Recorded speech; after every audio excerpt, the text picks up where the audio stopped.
রাজধানীর এয়ারপোর্ট বনানী সড়কে ৮ ঘন্টা পর সিএনজি চালকদের অবরোধ তুলে নেওয়া হয়েছে। এ নিয়ে আরো জানাতে যোগ দিয়েছেন সহকর্মী আরাফাতুর রহমান। আরাফাত, একটু জানতে চাই যে অবরোধকারীরা কি জানিয়েছেন, আর এত ব্যস্ত একটা সড়ক ৮ ঘন্টা ধরে অবরোধ ছিল, সেই ক্ষেত্রে কি ধরনের ভোগান্তিতে পড়তে হয় সড়কে?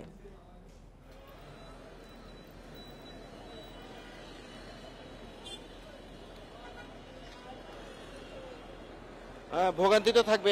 আপনি জানেন যে এখন আমরা আছি হচ্ছে রাজধানীর বনানীর সেতু ভবন বা হচ্ছে বিআরটি অফিসের ঠিক সামনে। সকাল 12:10 এখানে সিএনজির যে মালিক শ্রমিকের যে আন্দোলনকারীরা তারা এটি অবরোধ করেন। এখনো পর্যন্ত তারা এখানে অবস্থানে আছেন। সেনাবাহিনীর সদস্যদের আশ্বাসের প্রেক্ষিতে তারা এই রাস্তাটি ছেড়ে দিয়েছে এবং বিআরটির ভবনের ভেতরে আমরা দেখতে পাচ্ছি যে এখানে যারা মালিক শ্রমিক আছে তাদের মধ্যে আলোচনা চলছে।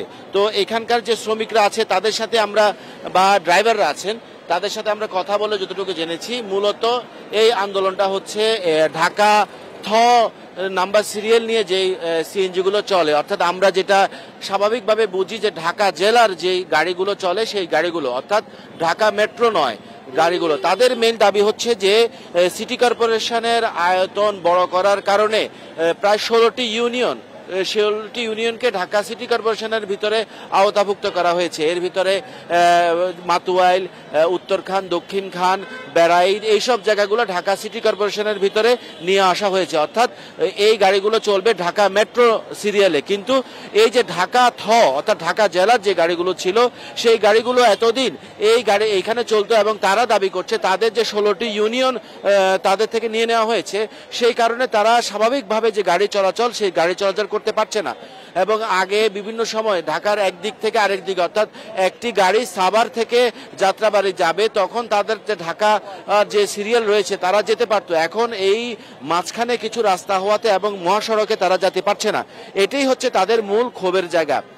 তারা বলতে চাচ্ছে যে তারা সিটি মেট্রোতে যে পরিমাণ ভ্যাট ট্যাক্স দিতে হচ্ছিল ঠিক একই পরিমাণ ভ্যাট ট্যাক্স দেন হচ্ছে ঢাকা থ গাড়িতে। তাদের দাবি হচ্ছে তাদেরকে এখন এই 16টায় ইউনিয়নে চলতে দিতে হবে এবং তাদেরকে স্বাভাবিক যে গাড়ি চলাচল সে মামলা করা যাবে না।